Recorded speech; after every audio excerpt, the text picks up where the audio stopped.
ada beberapa hal yang bisa saudara lihat. Ini materinya itu saudara bisa melihat kurang lebihnya ya, yang pasti karena ini mekanika fluida 1, maka saudara akan mempelajari dasar-dasar dari mata kuliah mekanika fluida ya, mengenai definisi apa itu fluida ya, definisinya itu kalau kita agak bicara detail itu akan sedikit masuk ke dalam ya. Fluida itu banyak sekali jenisnya, mulai dari yang Newtonian sampai yang non-Newtonian, itu pun nanti dibedakan lagi gitu ya, hingga nanti akan lebih spesifik kepada materi materi fluida itu saudara harus bisa memperlakukan sesuai dengan jenis-jenisnya, karena masing-masing jenis itu mempunyai karakteristik yang berbeda ya.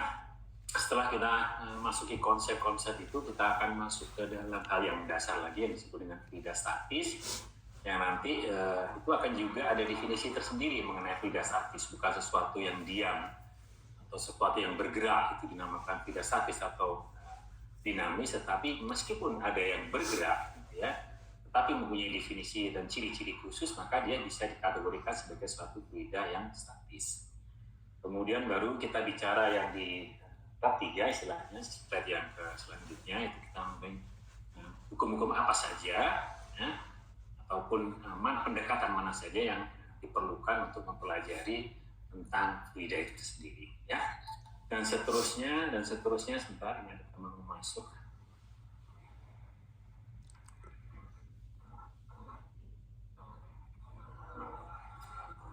Nanti terakhir sekali saudara akan mempelajari yang paling penting itu nanti selain fluida statis, ada juga yang di poin 6 yaitu masalah aliran fluida dalam pipa. Ini yang paling banyak sebenarnya dan paling penting dipelajari, karena aliran dalam pipa itu mempunyai karakteristik yang sangat spesifik sehingga saudara perlu mengetahui ya, minimal lah sekarang kalau saudara nanti sudah punya rumah atau sudah bekerja, itu akan banyak berhubungan dengan fluida-fluida yang akan mengalir dalam pipa.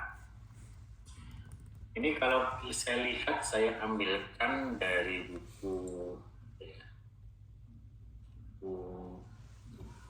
mekanika fluidanya Cendel namanya.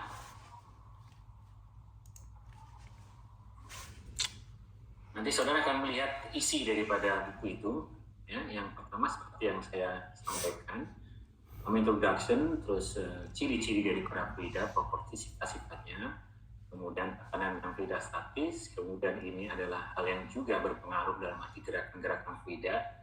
Baru kita akan mempelajari sesuatu yang sangat populer yaitu hukum Bernoulli, apa hubungannya dengan energi dan lain sebagainya. Kemudian ada momentum analisis atau sebuah aliran ya. Kemudian juga tidak kalah pentingnya nanti ada namanya dimensional analysis. Jadi ini salah satu metode untuk menyelesaikan permasalahan mekanika fluida, tapi dengan jenis yang lain. Ya. Jadi nanti akan kita lihat cara menyelesaikan permasalahan-permasalahan di dunia engineering itu ada eksperimental, ada menggunakan numeris atau komputasi fluid dynamics ya, simulasi, dan ada juga yang menggunakan dimensional analysis. Jadi dia bisa dipergunakan untuk ya, mencari atau menyelesaikan permasalahan-permasalahan yang ada di dalamnya. Kemudian ini yang tadi saya bilang internal flow, ini yang berhubungan dengan pipa tadi, jadi aliran dalam pipa. Kemudian seterusnya sampai sebelum biasanya itu nanti akan sampai ke bab 9 sampai 10 kalau sempat gitu ya. Jadi kalau melihat dari materinya ini sebenarnya cukup mendasar dan cukup detail, maka saya akan memilah-milah mana yang akan kami berikan kepada saudara. Ya. Ini bukunya, buku itu saya pakai yang ini juga. Jadi semuanya sebenarnya saya baca semua. Ya. Semua saya baca. Yang pertama ada 4, 5, 6 lah misalnya ya.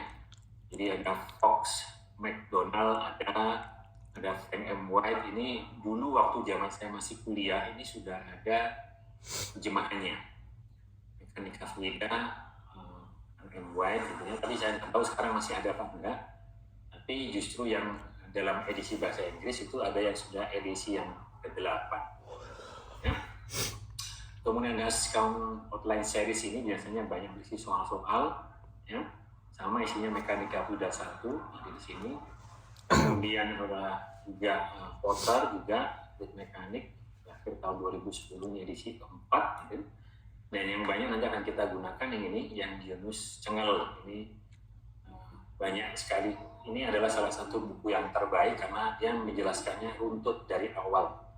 Misalnya kalau membahas itu mulai dari kenapa begini, kenapa begitu, itu dia jelas. Artinya dia terapkan di dalam dunia engineering, kemudian diterapkan juga rumus-rumusnya, dikasih juga contoh soalnya. Sehingga Yunus Cengel ini sangat populer di kalangan engineering karena dia ketika membuat buku itu sangat detail ya.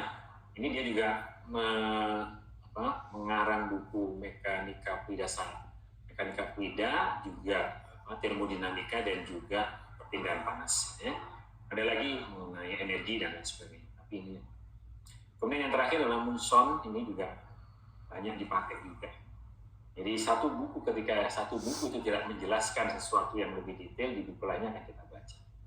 Tidak perlu bagi saudara, karena sekarang adalah zaman online, gitu ya, digital, semuanya ini semua bisa dicari dalam dunia digital. Saya kira saudara akan lebih pintar dari saya ketika mencari hal-hal yang bersifat digital.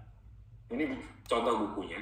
Ini Cengel, ya, Fluid Mechanics, edisi terakhir kalau nggak salah 4. Ini yang Fox and McDonald, juga sama judulnya Fluid Mechanics. Monson, ini ada Fundamental of Fluid Mechanics. Ya. Kemudian ini yang Porter, Mechanics of Fluids. Ini yang MY juga Fluid Mechanics. Kemudian ini adalah Scrum Outline Series yang bidangnya adalah bidang Fluid Mechanics. Banyak contoh soalnya. Sudah lihat di sini ada berapa macam problem, bagaimana cara menyelesaikan dan sebagainya. Ini untuk materi. Kemudian yang kedua adalah rule daripada perkuliahan. Ya. Jadi perkuliahan ini kita usahakan selalu daring, luring, ya, selalu dalam offline begitu. Karena memang pertemuan dalam bentuk offline ini akan membawa suasana yang berbeda ketika saudara menjalankan perkuliahan secara online. Jadi kalau online itu ini sudah ada yang tidak dinyalakan kameranya, ada yang sambil tidur dan sebagainya. Akhirnya perhatian itu akan menjadi kurang fokus jika kita lakukan secara online. Nah, sebaiknya memang secara offline, tatap muka, gitu, interaksi antar dosen dan mahasiswa sehingga nanti apa-apa itu yang perlu ditanyakan bisa langsung. Ya. Yang kedua, nanti meskipun online maupun offline, kalau bisa tepat waktu ya. Jadi saya selalu berusaha tepat waktu. Jadi kita itu di satu kondisi Indonesia itu agak beda cara menghargai waktu atau cara memperlakukan waktu. Ya. Bukan apa-apa, bukan sombong atau apa. Saudara akan berbeda kalau sudah pergi ke luar negeri, ke Jepang atau ke dunia barat, Australia gitu. Itu kalau sudah janjian gitu ya, udah bilang jam 11 itu jangan sampai saudara terlambat, karena di situ kredibilitas saudara itu ditentukan dari hal yang semacam itu. Dan bukan saya ngomong, tapi mengalami berkali-kali ya. Mengalami berkali-kali di luar negeri itu kalau sudah bilang jam 11 itu adalah ucapanmu dan itu adalah kamu, maka saya usahakan saya sendiri akan selalu berusaha tepat waktu, dan kalaupun ada keterlambatan itu akan saya infokan terlebih dahulu. Misal, ya, saya ada keperluan mendadak umpamanya harus mengantar ini begitu, padahal jadwal kuliahnya adalah 7.30. Wah ini nggak nutut ini. Nah sebelumnya saya harus sudah mengatakan bahwa mohon maaf nanti kuliahnya akan kita tunda atau kita lambatkan sedikit menjadi pukul 8. Itu sudah membuat orang itu menjadi tenang.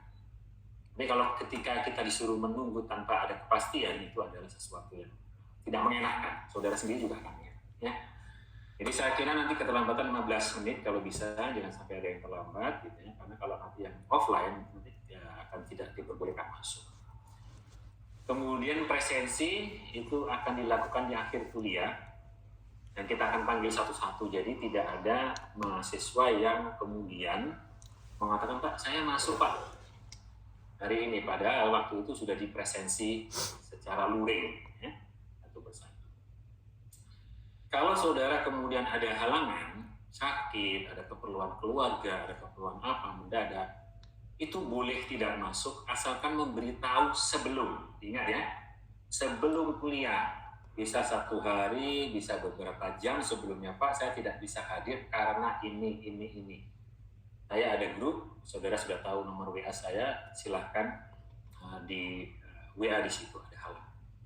Ya, dan itu kalau kemudian saudara sudah di absen tidak masuk, tapi kemudian tidak ada pemberitahuan sama sekali, maka akan kita hitung sebagai alfa. Ya.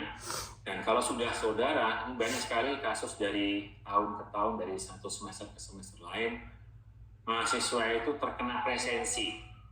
Padahal kita sudah di awal memberikan penjelasan bahwa tidak ada yang ketika kena prevensi kemudian menghubungi dosennya untuk minta keringanan, tidak. Karena di sini sudah clear ya, saudara bisa tidak masuk misalkan sebelum perkuliahan sudah memberitahu. Ya, ada keperluan dari fakultas atau dari himpunan saudara dikirim ke sana, harus ada suratnya, harus ada pemberitahuan, ya, dan itu dilakukan sebelum. Kalau sesudahnya maka itu tidak akan saya hitung biasanya. Ya. Kemudian yang terakhir, ini yang perlu diketahui untuk setiap perkuliahan saya, nggak tahu nanti karena sistem perkuliahan kita nanti akan memakai OBE ya. OBE itu Outcome Based Learning, nggak salah, Education. Nah, itu semuanya sebenarnya tim teaching. Jadi satu mata kuliah itu diasuh oleh beberapa dosen, tapi di mesin tetap satu kelas diasuh oleh satu dosen tertentu, cuma nanti soalnya itu akan sama, ya. Jadi soalnya itu akan sama antar satu dosen ke dosen yang lain sama, ya. Meskipun diajar oleh dosen lain, tapi tetap mata kuliahnya mekanika fluida, maka nanti soalnya akan sama, dan itu terjadi di UTS dan UAS, ya. Dan saya juga ada tugas, ya, berkali-kali tugasnya bisa sampai 4 gitu, 5 lah, ya, karena ini adalah memberikan pemahaman yang lebih baik ketika saudara mendapatkan masalah, gitu ya. Nanti UTS dan UAS, kalau sebelum OBE, saya itu selalu pushbook. Pushbook itu terdiri dari biasanya pengertian, pemahaman mengenai teori-teori, namanya apa yang dimaksud dengan fluida. Dari situ dengan pertanyaan yang sesimpel itu, saudara bisa menjelaskan, oh fluida itu definisinya ini. Saudara kasih gambar. Itu, saudara, macam-macam. Nah, itu menunjukkan bahwa pemahaman saudara tentang sesuatu yang simpel itu paham dan dalam. Ya. Masuk lagi kayak gini. Ini bagus ya. Terus kemudian ini tetap muka kita usahakan 14 kali, ada 1 UTS, ada 1 UAS, kemudian ada tugas, ini satu-satu, ya. Ini tidak tidak mengikat dalam artian, karena nanti dipakai sistem OBE itu ada rumusan mengenai tugas UTS dan UAS, dan itu masih kita diskusikan nanti berapa jumlahnya. Tapi sebelum OBE saya memperlakukan ini, ya. Jadi mungkin ada tugas bisa jadi 20%, UTS 30%, mungkin UAS 50%, sehingga nanti totalnya akan 100. Inilah yang akan dipakai, ya. Kemudian coba lihat, nah ini adalah SIADU di dosen. SIADU itu sistem pembelajaran yang kita punya. Ini ada rumusnya. Ini kebetulan kemarin itu saya pakai sistem ini. Jadi ada 4 tugas, tapi saya masukkan rata-rata jadi cuma 2. Ya, ini kalikan 01, UTS-nya 03, kemudian UAS-nya 05. Ya. Jadi ini akan membentuk nilai saudara. Ya.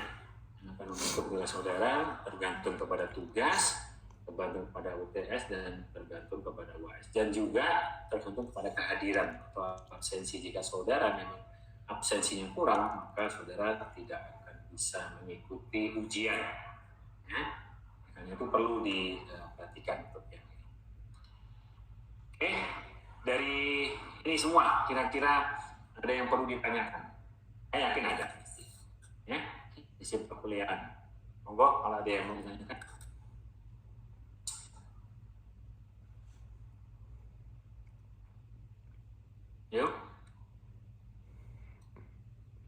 Lihat ya. Permisi Pak Izin. Ya, silakan.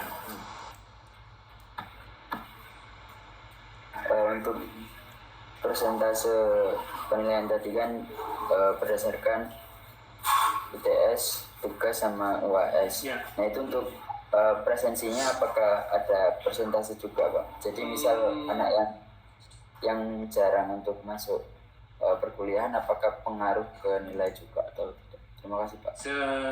Sebenarnya secara instinktif gitu ya, instinktif itu dosen tuh punya, apa saudara setiap manusia tuh punya insting-insting tertentu.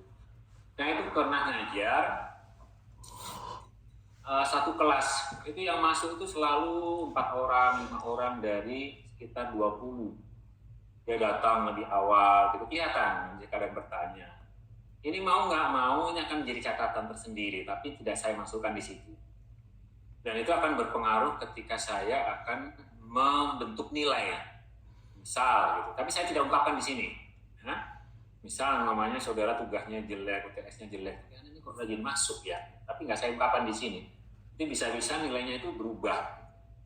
Ya, akhirnya ya kita coba istilahnya modification dalam tanda kutip itu nilainya jadi agak lumayan lah. Jadi itu berpengaruh menurut saya. Cuma tidak saya ungkapkan di dalam sistem penilaian. Ya.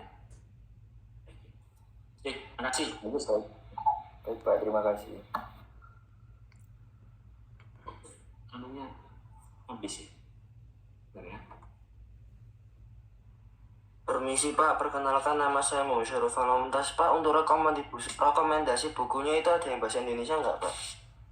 Yang kalau nggak salah, sebenarnya itu nggak bisa. Makasih Pak. Oh, habis katanya. Kalau begini jelas ya perkataan saya. Tanpa apa? Tanpa headset. Jelas Pak. Jelas ya. Oke, nggak usah pakai headset dulu. Kalau buku bahasa Indonesia itu yang saya tahu adalah Mekanika Fluida karangannya Frank M. Watt yang sudah diterjemahkan. Itu yang saya waktu saya kuliah itu sudah ada. Tapi nggak tahu sekarang saya ada apa enggak. Saya nggak pernah masuk ke perpustakaan karena semuanya sudah serba online. Jadi mungkin ada itu di perpustakaan. Saya dulu pernah kok baca buku itu di perpustakaan. Coba dicari aja ya. Punya Frank M. Watt. Ya. Ada lagi yang mau tanyakan? Baik Pak, Izin bertanya Pak. Ya, silakan. Perkenalkan, nama saya Diza Yusita. Jadi kan tadi disebutkan untuk penilaiannya dari tugas, UTS, dan UAS ya Pak. Nah Ya. itu nanti selama perkuliahan apakah akan ada kuis-kuis juga Pak? Terima kasih. Ya, sekali akan ada kuis gitu ya. Jadi itu akan kita anggap sebagai tugas ya. Jadi memang sebenarnya itu akan lebih fresh. Jadi begini loh, kita itu punya kecenderungan karena saya sebagai dosen yang sudah lama itu melihat kecenderungan mahasiswa itu begitu itu. Jadi ketika sudah dijelaskan itu nggak ada yang bertanya, kemudian diam, kemudian ada tugas namanya dibawa pulang itu nanti semuanya akan sama nilainya. Itu menyulitkan bagi dosen untuk menilai. Kalau sama semuanya mana yang asli, mana yang sumbernya gitu. Itu kadang-kadang susah gitu ya.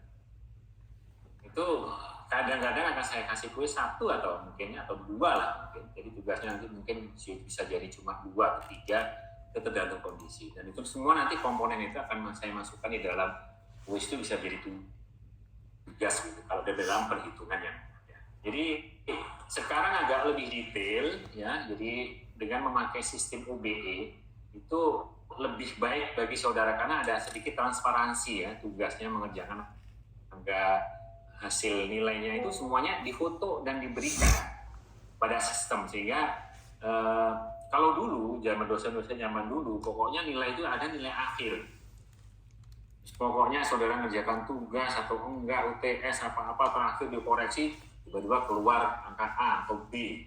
Jadi mana ini kasarnya? Itu sudah terserah dosennya kan. Tapi sekarang udah tugas, ada poinnya dimasukkan ke sistem gitu ya.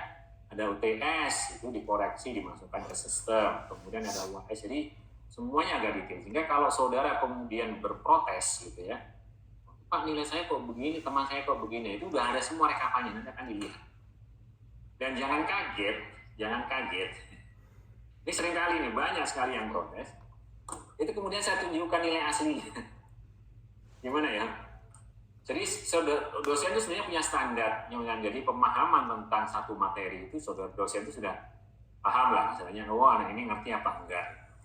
Itu seringkali karena nggak ngerti, nggak nanya, ya sudah kerjakan, akhirnya nilainya ini kasih 50 sebenarnya. 50 itu nilainya sudah D, ya. D.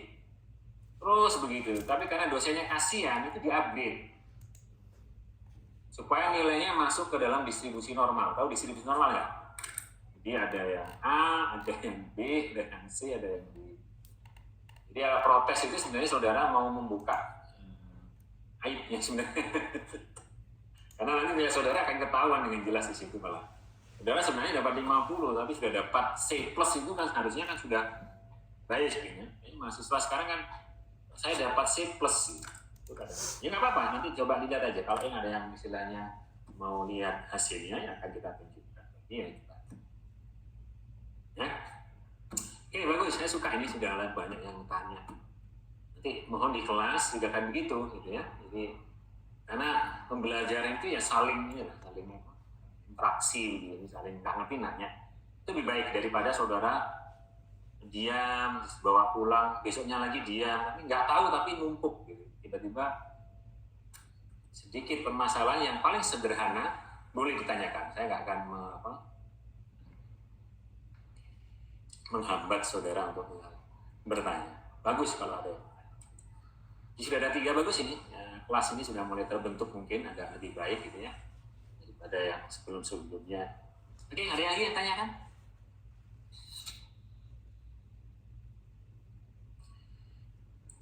Kalau enggak, mungkin masuk lagi ke perkuliahan agak masuk latar belakang ya.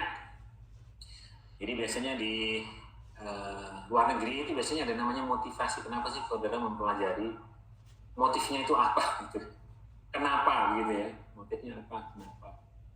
Itu ternyata setelah kita pelajari, kita itu nggak akan bisa lepas dari fluida. Kehidupan kita itu semuanya diselimuti oleh fluida, ya. Mulai dari udara, kita naik pesawat terbang, mulai dari kompresor mengeluarkan gas dan sebagainya. Itu nanti kita ada ilmu tersendiri yang namanya aerodynamic. Ini adalah bagian juga daripada fluid mekanik. Ya. Di fluid itu ada fluida, mekanis itu berhubungan dengan gaya-gaya. Kita mempelajari banyak gaya mekaniknya ini, ya, yang berhubungan dengan fluid. Bioengineering and biological system banyak sekali. Ya. Jadi sekarang itu ada jurusan kalau saudara S2, S3 di UB itu adanya biomedical engineering ya benar. Ya sebenarnya itu apa fungsinya? Sekarang itu ada jantung yang bocor, yang rusak. Bisa diganti kalau ada yang ngasih, tapi kan itu susah juga. Kadang boleh, kadang enggak. Nah itu sekarang diciptakan ada namanya jantung buatan. Ini namanya bioengineering. Ada di kita sistem medical engineering kalau nggak salah. Ya, ini salah satunya ya, begini nih. Karena itu ada tulang palsu gitu ya, ada jantung palsu, ada beberapa nanti yang bisa diciptakan untuk. Kita nggak lepas dari pembakaran. Pembakaran itu ternyata penggabungan, terutama proses yang umum itu adalah memakai udara gitu ya, masuk lagi ke selang, pipa-pipa gitu.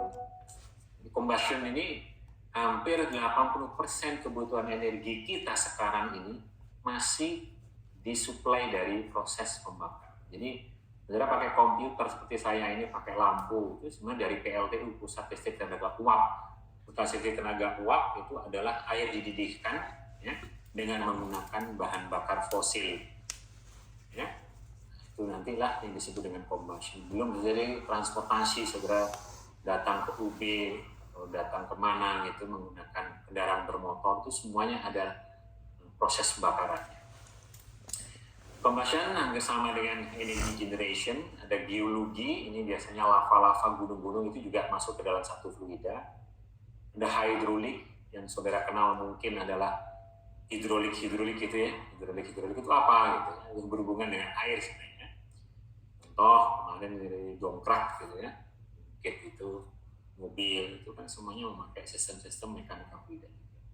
Hidrologi itu, hydrodynamics itu, kapal selam, perahu, semuanya dibentuk sedemikian rupa dengan ilmu yang berhubungan dengan hydrodynamicnya kayak apa.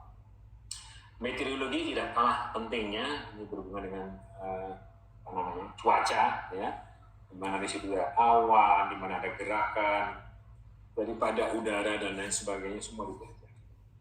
Tidak lupa yang paling penting ini ocean, lautan, ini juga isinya fluida dan lain sebagainya. Artinya bahwa kenapa kita mempelajari mekanika fluida, karena memang kita tidak bisa lepas daripada fluida itu sendiri. Ya, oleh karena itu semuanya ini dipresentasikan semua dalam bentuk ini toh ilmu-ilmu yang ada yang berhubungan dengan fluid itu. Ternyata banyak sekali dan memang iya, ya, dan memang iya. Ini contoh-contohnya dari bentuk gambar-gambar aerodynamic, ini pesawat-pesawat tempur dan lain sebagainya sekarang sudah pakai ya, kita pakai AI dan lain sebagainya. Ini yang saya katakan jantung buatan yang bentuknya sudah bisa seperti ini ya. Ini nanti disuplai baterai. Ini membuat ini tidak hanya asal membuat saja mekanisme sistemnya, cara bekerjanya bagaimana, tetapi yang lebih penting lagi kalau kita berhubungan dengan biological, bioengineering, kita harus tahu juga bahannya. Bahannya ini harus sangat spesifik ya, yang pasti dia tidak bereaksi dengan zat-zat yang ada di dalam tubuh dan kulit kita.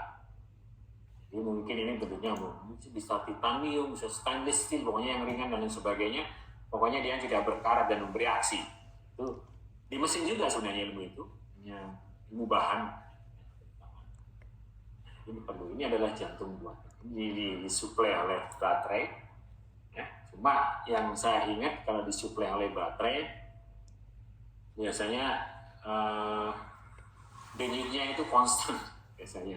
Jadi kalau olahraga gitu nggak tahu bisa nggak ya orang yang, kayaknya nggak, jarang saya lihat orang yang memakai pacu jantung kayak begini terus kemudian berolahraga. Karena yang normal itu kan dalam keadaan diam kita denyutnya sekian, tapi dalam kita olahraga itu nggak tahu, mungkin kalau sudah ada AI-nya, itu AI artificial intelligence itu mungkin ini bisa. Ini energy generation, saudara bisa tahu, lihat ini nanti akan sangat penting kalau mempelajari ilmu. Ini sungai-sungai atau air yang ada besar sekian ini bukan kebetulan. Ya. Jadi ini adalah sistem pendingin semua. Jadi kenapa membangkit atau energy generation itu selalu ditempatkan di satu lokasi yang dia ada sumber air yang banyak. Bisa sungai, bisa danau, bisa laut, karena ini membutuhkan media pendingin yang cukup besar untuk mendinginkan istilahnya fluida yang tadi dipanaskan kemudian didinginkan lagi. Karena dibangun di tengah kota, maka membutuhkan fluida yang banyak, mungkin air minum saudara akan habis hanya untuk mensuplai energi ini ya. Ini adalah geologi, lava-lava, ini jadi ilmu tersendiri juga yang perlu dipelajari, karena kalau kita nggak kenal, maka kita nggak bisa ngatasi. Oh, karakteristiknya fluida ini kayak gini toh. Maka kita harus memperlakukannya bisa tidak mengganggu manusia. Misalnya river hydraulic structure, jembatan-jembatan, kemudian dam-dam ya, bendungan-bendungan, ini semua pakai alat-alat. Nanti di fluid statik itu akan dipelajari juga, jadi seberapa gaya yang diperlukan untuk mengangkat satu benda yang kecil di dalam fluida. Itu beda ketika dia berada di udara. Jadi saudara kalau umumnya sebagai contoh di film-film itu ada mobil kejebur ke dalam air itu tenggelam, itu saudara tidak mudah untuk membuka pintunya karena tekanannya yang berlaku di sana itu beda dengan yang ada di udara. Ya. hydrodynamic, kapal selam, meteorologi, semuanya, water resource dan lain sebagainya. Nah, ini yang paling penting sekarang. Jadi ini selalu yang terunggul. Kalau kita selalu berkompetisi, itu mesti yang terbaik, yang pemenang yang menjadi. Ya. Jadi kalau sudah masuk ke dalam sport dan competition itu semuanya paling canggih ya. Coba saudara lihat ini, cycling. Ini dulu orang nggak pakai topi, karena kepala manusia adalah satu bentuk yang mempunyai drag tertentu, tapi ketika diberi topi begini dengan bentuk yang airfoil kayak gini, maka hambatannya akan berkurang. Terus ini kemudian pakaiannya, ini khusus juga, ya. Jadi gesekan antara udara dengan pakaian ini tidak bisa samakan dengan saudara pakai katun.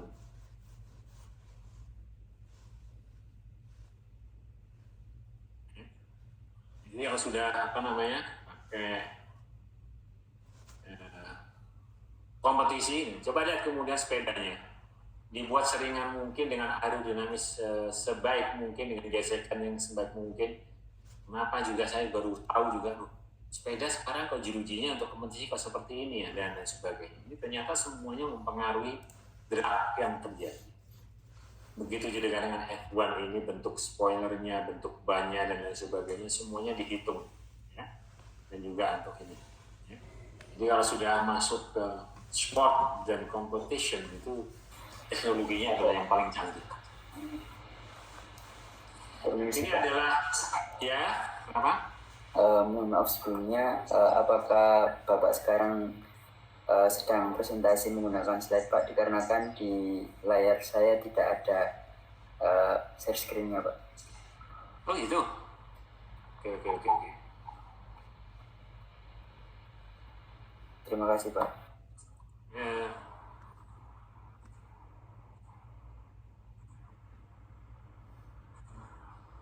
Dari mana tadi? Yang ini sudah? Karena sudah kelihatan? Sudah Pak. Tadi dari mana? Dari sini?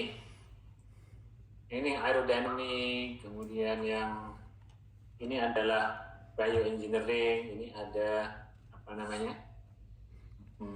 jantung buatan dan sebagainya ya. Kemudian ini adalah energy generation, mana di sekelilingnya itu ada banyak air yang berlimpah sebagai media pendingin ya. Kemudian ini untuk geologi, lava-lava itu karakteristiknya juga harus diketahui karena dia termasuk dengan salah satu fluida ya. Kemudian sungai-sungai dan lain sebagainya juga diketahui juga ya. Ini apa? Ini hydrostructure, ini hydrodynamic. Nah, ini yang racing tadi. Oh, tadi saya belum kan ya. Ini yang untuk sepeda ini, bayangkan topinya ini bentuknya kayak begini, pakaiannya beda lagi ya. Pakaiannya ini khusus ya, bukan pakaian biasa kan katun yang dipakai gitu enggak. Sampai kemudian bentuk dari jerujinya ini mengandung hal-hal yang berhubungan dengan ringan dan dragnya kecil ya. Ringan dan dragnya kecil dan seterusnya. Ini adalah bapak-bapaknya. Jadi bapak-bapak mekanika fluida yang dicatat oleh orang-orang, mulai dari ini yang sudah mempelajari mengenai air dan lain sebagainya. Ini Bapak Newton sampai sekarang ini ya. Ini semua ahli matematika semua ya. Ini adalah bapak-bapak yang berperan di dalam ilmu mekanika fluida yang rumus-rumusnya sampai sekarang masih dipakai. Nah, kita berbicara masalah fluid mechanics. Fluid itu biasanya terdiri dari dua. Kalau kita bicara fisiknya, yang pertama adalah fisiknya dalam bentuk gas, yang kedua adalah bentuk cairan. Ini kita bicara masalah fluid dulu ya. Fluida itu dibagi kurang lebih menjadi dua secara fisikalnya. Dan kemudian kita bicara mekanis. Mekanis itu adalah ilmu yang mempelajari yang berhubungan dengan gaya. Nah, mekanis ini akan dibagi menjadi dua, yaitu statics and dynamics. Nanti akan kita detailkan apa itu static, apa itu dynamic, ya. Nah, kita lihat gas, macam-macam gasnya, ada mulai air, ada helium, ini mana-mana saja argon yang selalu ada, ya. ini akan dipelajari karena kita tidak tahu karakteristik daripada suatu fluida yang kita akan hadapi, maka kita akan tidak bisa menanggulangi. Ya. Kalau itu berhubungan dengan gas, maka yang dipelajari adalah masalah compressibility. Kompres itu adalah kompresi. Jadi satu gas ketika dikompresi itu macam-macam. Ada yang ketika dikompresi perubahan volumenya besar. Ada yang ketika dikompresi perubahan volumenya kecil, sama-sama gas. Kenapa? Karena ukuran partikel atau ukuran atom atau ukuran molekul daripada gas itu masing-masing beda. Besar atom oksigen, besar atom hidrogen, besar atom nitrogen itu beda-beda. Sehingga dia bisa menimbulkan karakteristik compressibility yang berbeda. Mungkin kalau saudara mau agak lebih praktis ya, saudara masih ingat nggak kalau saudara pompa ban ini Pak, diisi nitrogen, ya nggak? Biasanya diisi apa? Diisi udara. Udara itu campuran antara oksigen dan nitrogen, itu majority. Ya? Tapi ada gas-gas lain juga di dalam udara itu. Nah, tapi udara itu punya karakteristik berbeda, kompresibilitasnya sekian. Kemudian orang meneliti, ya ternyata kalau single gas macam nitrogen dia itu punya karakteristik yang berbeda dengan udara, karena memang ukuran dan gaya tarik antar molekulnya itu beda. Itu yang menimbulkan karakteristik. Mungkin salah satunya adalah compressibility. Nah, mungkin dengan menggunakan nitrogen sebagai air di dalam ban, udara di dalam ban itu, bukan udara ya Pak ya, gas di dalam ban saudara itu mungkin karakteristik yang agak beda, dan makanya menjadi lebih mahal karena memang memisahkan nitrogen itu agak sedikit berbeda. Ya, ini kalau kita bicara masalah gas, maka yang kita pelajari adalah compressibility, kemudian densitasnya, kemudian viskositasnya. Nanti ada juga ilmu yang dimulakan dengan vapor pressure, jadi tekanan penguapan, dan kemudian juga ada namanya surface tension. Di surface tension itu bagaimana dia bisa menahan atau menarik kekuatannya berapa di permukaannya. Kalau kita bicara masalah yang udara, ya, sama juga sebenarnya. Jadi kalau udara biasanya ada compressibility, tapi kalau yang cairan itu masih semuanya density, viscosity, vapor pressure, kemudian surface tension. Ya, tapi kalau compressibility sudah nggak dipelajari di dalam untuk cairan. Ya. Nah, kemudian kalau kita bicara statik, ya, fluida statik, itu adalah jumlah gaya-gaya yang bekerja pada fluida itu semuanya dianggap nol. Jadi kalau fluida diam, itu memang berarti tidak ada gaya yang berinteraksi dari arah X, Y, Z, nggak ada, semuanya sama. Nanti akan kita pelajari. Ini adalah nanti fluida statik. Maka di dalam fluida statik ini akan kita pelajari adalah tekanan. Karena di dalam fluida statis itu semakin dalam dia masuk ke dalam fluida, semakin besar tekanannya. Jadi kalau saudara menyelam, diving, itu punya kemampuan yang tertentu. Mungkin saudara hanya bisa masuk sekitar 20 meter. Ya, karena semakin dalam tekanannya semakin tinggi. Maka kalau semakin dalam maka saudara akan tertekan, sesak misalnya, ya, karena tekanannya kan lebih tinggi. Ini pressure, nanti pressure dipelajari juga. Ini berhubungan dengan stability. Jadi karena fluida statis itu dianggap mempelajari suatu benda yang tercelup di dalam satu fluida statis, itu maka stability-nya penting juga dipelajari. Kenapa ini? Ini karena perahu-perahu, kapal-kapal laut semuanya harus mempelajari. Termasuk juga buoyancy. Jadi berapa gaya angkat daripada satu fluida, itu benda yang kemudian tercelup ke dalam satu fluida. Kemudian nanti kalau kita bicara dynamic, itu berarti ada gaya yang lebih besar daripada nol. Buktinya apa? Dia mengalir. Nah, karena mengalir berarti dia ada dynamic. Nah, kalau sudah dynamic, maka yang kita pelajari bahwa jenisnya alirannya itu kayak apa? Laminar atau turbulen. Ya. Kemudian fluida itu benar-benar viskos itu lengket. Ya. Jadi lengket, kental, itu viskos. Yang invisib itu yang dianggap dia tidak punya kekentalan atau dia dianggap tidak punya gesekan terhadap satu benda padat. Ini akan kita pelajari, konsep ini juga sangat penting. Kemudian di dalam fluida dinamis itu juga akan kita pelajari aliran steady dan unsteady, dan juga akan kita pelajari nanti itu apakah termasuk yang compressible atau yang incompressible. Ini nanti. Nah, makanya kita mempelajari apa yang dinamakan dengan fluid mekanik. Ini semuanya ada di sini. Oke, dari sini mungkin ada yang ditanyakan. Feel free ya kalau sama saya sampai itu apa yang ditanyakan, kita bahas bersama, gitu. Enak.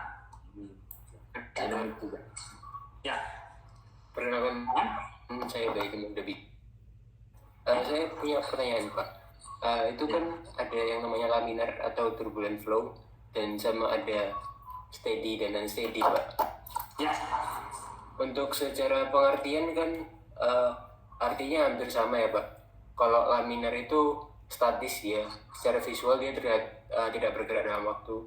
Sedangkan turbulent itu kan yang secara visual bisa kita lihat pergerakannya erratik apa ya, tidak tenang. Nah itu kan pengertiannya sama dengan steady dan unsteady Pak. Untuk secara singkatnya bedanya itu apa? Terima kasih, pertanyaan bagus sekali. Ya, saya senang kayak gini, ya teman-teman, anak-anak sekalian. Jadi kalau ada yang nggak ngerti langsung aja diungkapkan. Saya senang, ya. Ini baru ini senang saya. Yang gini. Jadi statis itu gini. Nanti akan kita punya definisi sendiri yang fluida statis. Statis itu suatu fluida at rest namanya kalau bahasa Inggrisnya. Fluida at rest. Jadi fluida dalam keadaan diam. Tapi bukan berarti satu fluida yang bergerak ada gerakannya itu dinamakan dengan fluida dinamis. Contoh begini, ada air di dalam gelas, saudara aduk. Gerak ada enggak fluidanya itu? Ada air di dalam gelas, saudara aduk. Ada gerakan enggak? Ada Pak. Ada Pak. Ada. Itu termasuk fluida statis atau dinamis? Itu ternyata masuk dalam satu fluida statis. Karena ada definisi tersendiri mengenai statis dan dinamis. Nanti kita bahas lebih di dalam ya, nanti ya. Nah, saya akan menjelaskan masalah laminer dan turbulen. Laminer itu adalah satu aliran. Jadi laminar turbulen itu bukan statis dan dinamis ya. Tapi dia selalu Selalu apa? Kalau laminar dan turbulen, ada yang bisa apa itu bantu saya? Selalu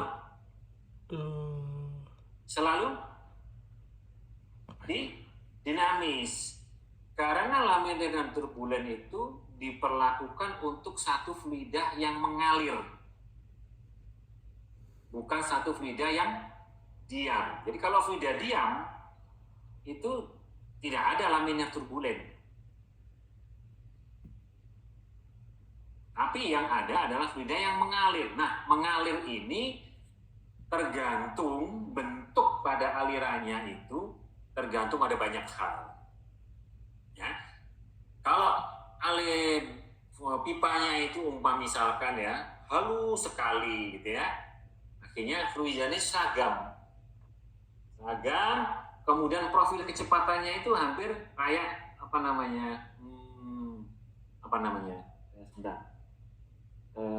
hampir linear. Jadi kalau di sini 0, di sini 1, di sini 2, di sini 3, di sini 4 ya. Itu namanya laminer. Nanti akan kita pelajari sendiri definisi laminar turbulen. Tapi saya ingin menjelaskan secara gamblang dulu. Tapi kalau turbulen itu juga mengalir dari kiri ke kanan, tapi bentuknya itu kurang lebih tidak seragam. Bentuknya itu agak lain. Jadi di dalamnya kalau kita lihat di situ ada turbulensi kecil yang menandakan bahwa alirannya itu tidak laminer. Ini akan kita coba pelajari lebih detail. Ya. Jadi intinya bahwa laminer dan turbulen itu diperuntukkan untuk satu fluida yang dinamis atau yang bergerak. Lalu apa bedanya steady dan unsteady. Nah, steady itu tidak berubah terhadap waktu. Laminer itu bisa steady dan bisa unsteady, tergantung kondisinya. Misalkan, saudara ngasih pompa di sini gaya di pompa itu namanya kecepatannya pertama 10. Kemudian itu alirannya 10 itu masih laminer. Saudara tadi menjadi 12. Alirannya masih laminer, tetapi dia unsteady. Yang pertama 10 kecepatannya, yang kedua 12. Tapi ciri daripada alirannya ini masih menunjukkan kondisi yang laminer. Laminer steady berarti nanti 10 terus, di sini 10, di sini 10, di sini 10, di sini 10, semuanya 10. Jadi steady dan unsteady itu menunjukkan dia tidak ada perubahan properti terhadap waktu. Kira-kira dari sini paham nggak? Nggak apa-apa, kalau mau nggak jelas saya coba jelaskan. Mungkin saya ambilkan slide yang harusnya nanti.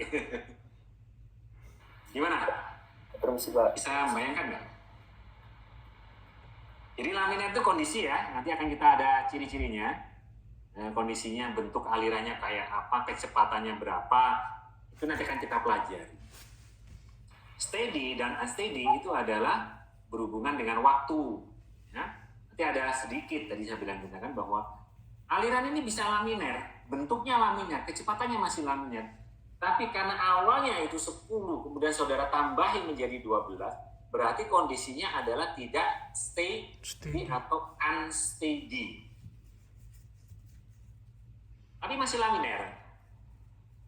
Baru nanti menuju kecepatan tertentu, aliran ini akan menjadi turbulen. Nah, ketika menjadi turbulen itu bisa saudara ubah sedikit kecepatannya. Ketika itu turbulen bisa steady dan unsteady. Bagus. Ya, ada lagi yang bertanya? Saya suka ini, kalau ada yang nanya-nanya. Permisi Pak. Ya. Perkenalkan, nama saya Muhammad Tuhan Hadi Wibowo. Saya lebih ke itu sih Pak, mungkin menarik kesimpulan dari tadi yang Bapak jelaskan.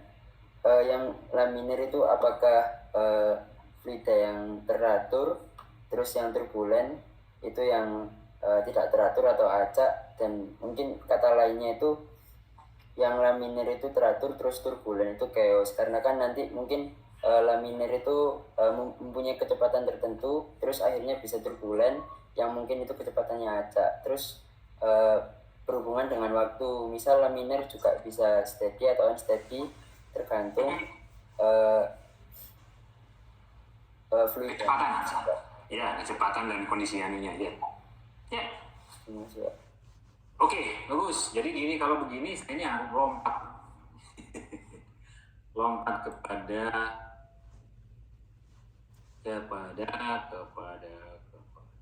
mana visualization.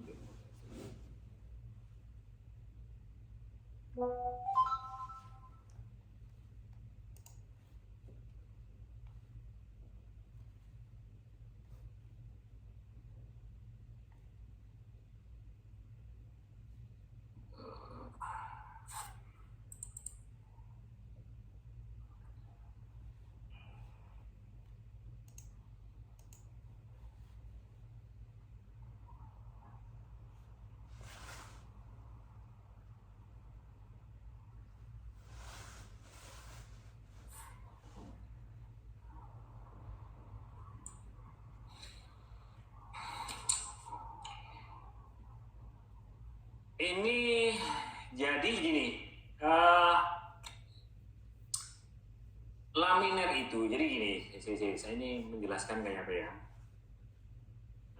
Oke, IPA lah, dalam IPA. Ini kan aliran dalam IPA, kelihatan ya dari ini ya, dari anu saya ya, apa namanya, dari presentasi ini kelihatan nggak? Belum Pak. Belum kelihatan. Belum Pak.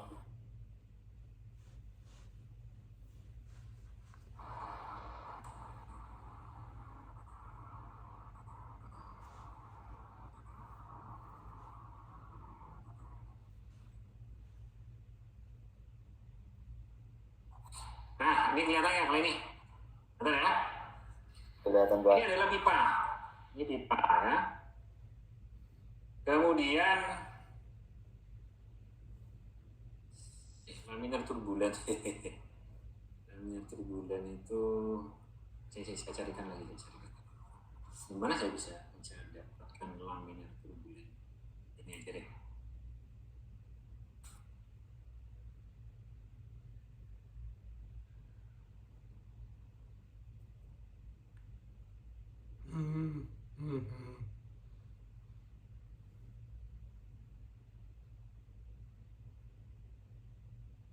Nah,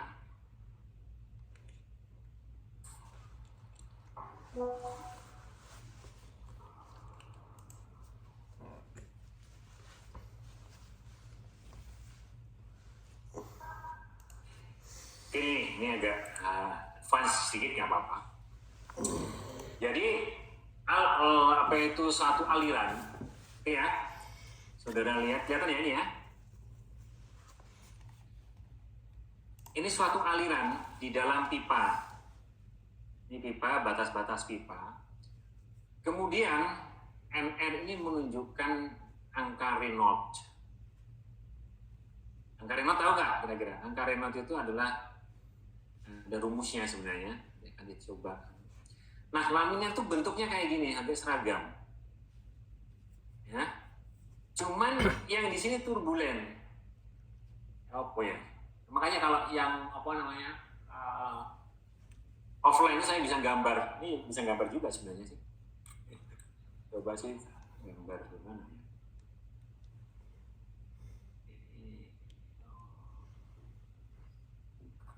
Ya. Oke.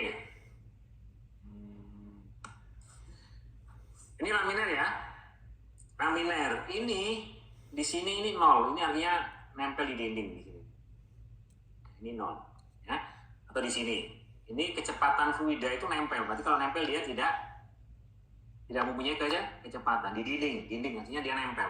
Namanya itu visit nempel. Oh. Yang jauh dari permukaan atau dari benda padat atau dari dinding dia akan punya kecepatan. Kecepatan namanya di sini 1, di sini 2, di sini 3, di sini 4 sampai yang paling cepat itu ada di tengah. Ya. Dan ini tergantung angka Reynolds ini rumusnya adalah P kecepatan dikalikan D dibagi dengan mu.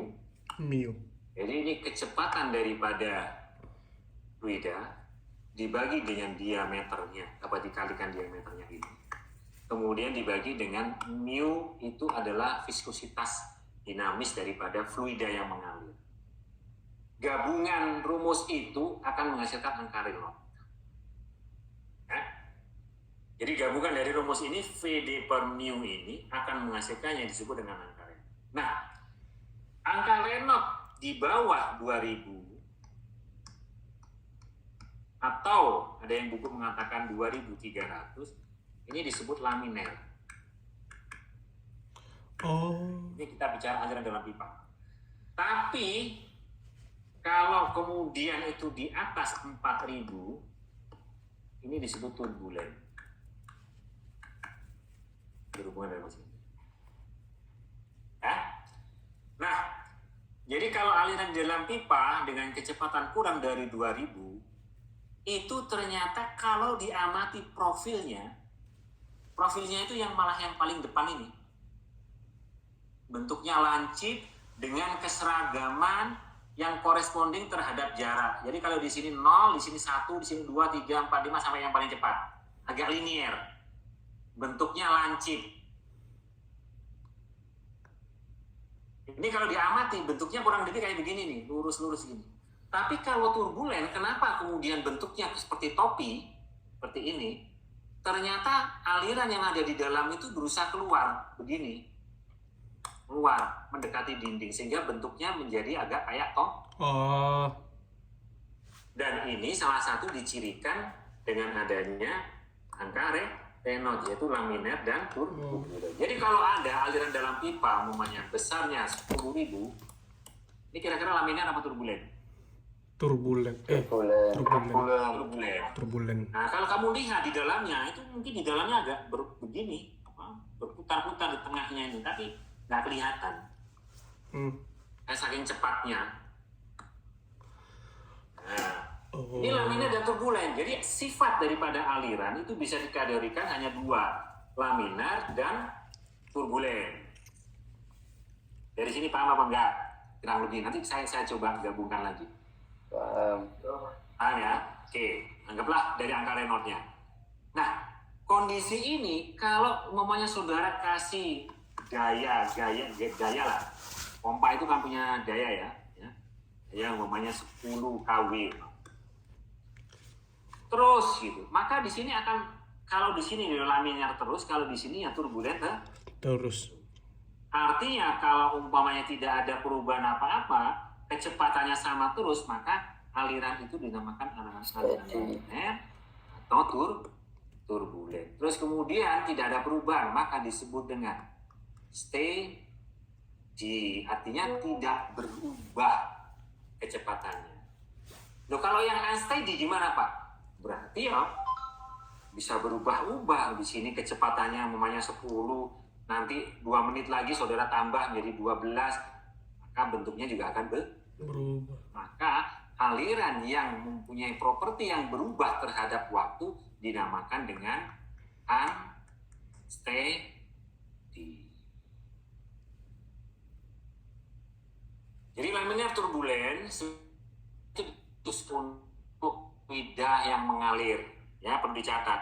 Kalau steady and unsteady itu bukan hanya untuk fluida, tapi terhadap kondisi apapun yang propertinya berubah. Contoh, ada kondisi temperatur pertamanya 10, kemudian 2 detik lagi temperaturnya menjadi 30. Berarti kondisinya menjadi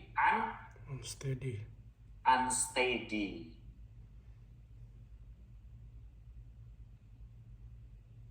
Gimana kira-kira? Yang mana yang kita sama? Pak, izin bertanya, perkenalkan nama saya Musyarif Alamuntas, Pak. Kalau misalnya number Reynolds-nya itu di atas 2000 tapi di bawah 4000 itu gimana, Pak? Transisi namanya. Nanti akan dijelaskan lebih detail sebenarnya. Oh, ada kondisi transisi, Jadi kalau kemudian ada lagi, saya ambilkan dari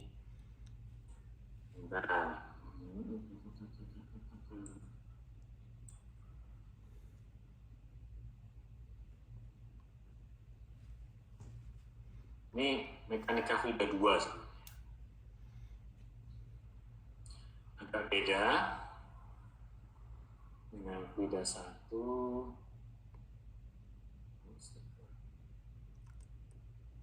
Ya. Beda ya? Kelihatan dari sini? Belum? Itu apa? Kelihatan?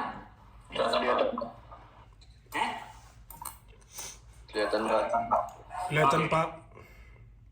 Ini adalah aliran tapi melalui plat datar. Jadi ada meja, atasnya saudara kasih kipas angin, gitu kan ya? Atau angin menyentuh tembok, angin menyentuh tembok rumah atau di atasnya kereta api, gitu ya? Itu dinamakan dengan dianggap bahwa aliran melalui plat datar. Ya?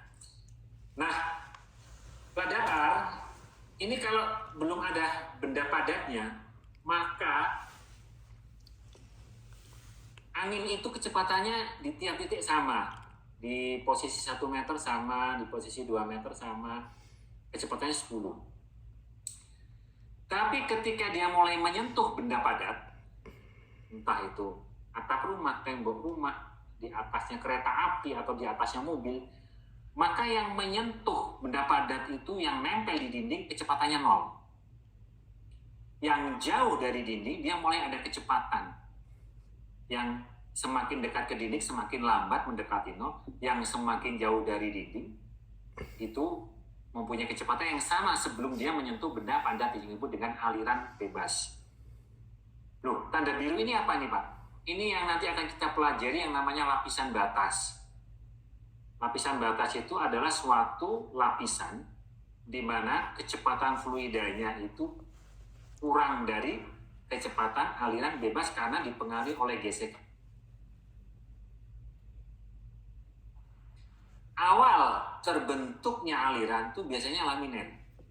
Meskipun kecepatannya di sini maunya 10.000 gitu ya. Tapi ketika dia menyentuh benda padat di awalnya ini pasti akan laminer. Entah laminnya besarnya sekian, panjangnya entah sekian.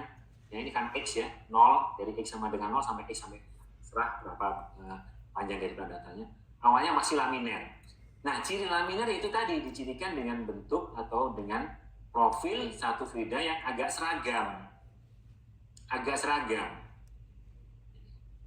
Ini karena kecepatannya biasanya ini adalah kurang dari 2000, maka di sini nanti akan laminer. Yang di sini sudah sama dengan kecepatan aliran bebas. Lalu di sini dinamakan dengan aliran turbulen, di mana kalau kita agak, umumnya ada mikroskop yang bisa memvisualisasi bentuk aliran itu, maka bentuk alirannya itu akan muter-muter, ya, berturbulensi namanya. Yang profilnya itu beda antara profil turbulen dengan profil yang laminer. Yang turbulen itu mesti kayak topi, yang slope-nya ini selalu tipis kayak topi begitu, lebih banyak yang ke dekat dinding daripada yang laminer. Karena laminer itu agak lancip gitu. Ya. Nah ini turbulen, ini laminer, dan di antara itu ini dinamakan dengan aliran transisi. Tuh nanti. Jadi ada pelajaran tersendiri sebenarnya. Ya. Untuk kondisi transisi tiap kondisi itu beda-beda. Ya. Masih tergantung kekasaran permukaan, tergantung kecepatan dan lain sebagainya. Jadi mungkin itu tambahannya untuk yang tanya tadi, kalau di antara itu bagaimana Pak? Itu dinamakan dengan kondisi apa? Kecepatan bukan turbulen, bukan laminer, tapi kondisi transisi. Nah, tadi mana?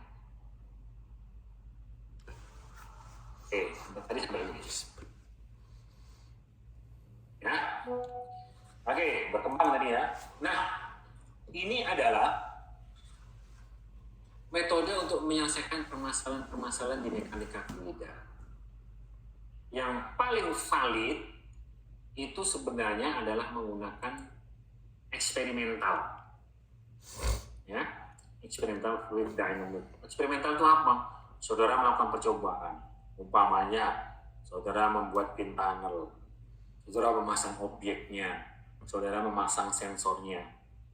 Bentuk berkali-kali objeknya kayak apa. Akhirnya saudara akan ketemu data. Oh, cirinya kalau bendanya kayak gini, maka akan ketemu anunya sekian.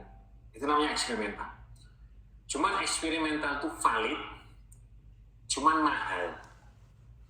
mahal dan lama. Jadi saudara sudah bisa membayangkan kalau melakukan eksperimental nanti kalau mau skripsi itu bisa-bisa 1 semester saudara melakukan penelitian. Ya. Belum lagi akan tidak mungkin dilakukan untuk satu kondisi di mana objeknya itu sangat besar sekali atau objeknya itu sangat kecil sekali. Nggak susah. Umpamanya objeknya kecil sekali, gimana cara mengukurnya? Umpamanya objeknya sangat besar sekali, maunya gedung tingkat 100. Soalnya saudara mau bereksperimental dengan membangun prototipe bentuk gedung tingkat 100, kan nggak mungkin. Maka untuk mengatasi sesuatu yang tidak mungkin di eksperimental itu, orang menciptakan menggunakan ini, komputasi fluid dynamic. Jadi melakukan simulasi. Benar tidaknya, akurat tidaknya, tergantung kondisinya. Ya, parameter-parameter dipakai, semakin banyak parameter yang dimasukkan, semakin valid, semakin bagus, presisi masuknya. Atau kalau enggak, ini kalau ahli matematika, saudara menggunakan analytical namanya. Dihitung semua, tapi itu kan juga terbatas kemampuan. Bagaimana jika bentuk daripada bendanya itu adalah sembarang atau tidak teratur? Kan akan menyulitkan. Tapi semuanya ini adalah satu alat-alat atau metode-metode yang digunakan untuk menyelesaikan permasalahan di mekanika fluida. Termasuk di dalamnya nanti ada analytical fluid dynamic, maksudnya dimensional analysis tadi masuk di sini. Ini adalah bagaimana cara menyelesaikan metode masalah di contoh ya. Kalau analytical saudara memakai rumus karu-karuan ini bisa berlembar-lembar rumusnya ya dengan asumsi-asumsi tertentu. Ini saya comot aja, saya sendiri nggak begitu paham ini masalah tsunami sih, tapi ini maksudnya maksud membuat slide di sini adalah bahwa begitu rumitnya kalau kita melakukan penyelesaian permasalahan fluid dynamics dengan analytical fluid dynamics. Jadi pakai rumus-rumus yang banyak. Ini pakai komputasional, ya. Meskipun ini nggak tahu akurat atau enggak dibandingkan dengan kenyataannya, datanya juga nggak tahu. Tapi dari sini saudara sudah bisa menggambarkan. Dan ini kebetulan ini adalah kondisi tsunami di Aceh kemarin itu. Jadi bisa sampai ke Madagaskar, bisa sampai kemana-mana ini. Makanya kemarin ketika terjadi tsunami di sini, yang terkena itu di bagian sini besar sekali ya, daerah Thailand, daerah Malaysia, dan lain sebagainya. Ini hanya dengan menggunakan komputasi kita sudah bisa memprediksi, ya sudah bagus, sudah bisa mempunyai gambaran karakteristik. Ya, ini eksperimental, bayangkan.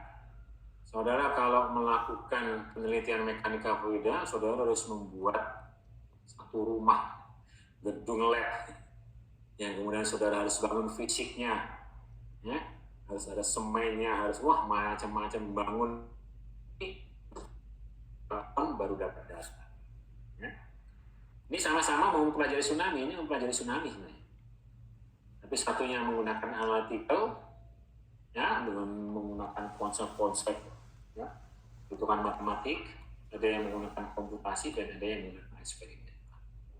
Termasuk dimensional analysis, ya, jadi pakai di situ. Akhirnya menjadi lebih mahal, lebih lama, tapi akurat, ya, makanya tergantung dari kondisinya. Dan prosesnya. Mungkin itu yang bisa saya sampaikan. Masih ada yang mau ditanyakan lagi? Cukup Pak. Cukup ya? Cukup Pak. Oke. Ini untuk introduction saya kira sudah cukup juga. Oleh karena itu kita akan melakukan absen. Oke. Ini yang masuk 27.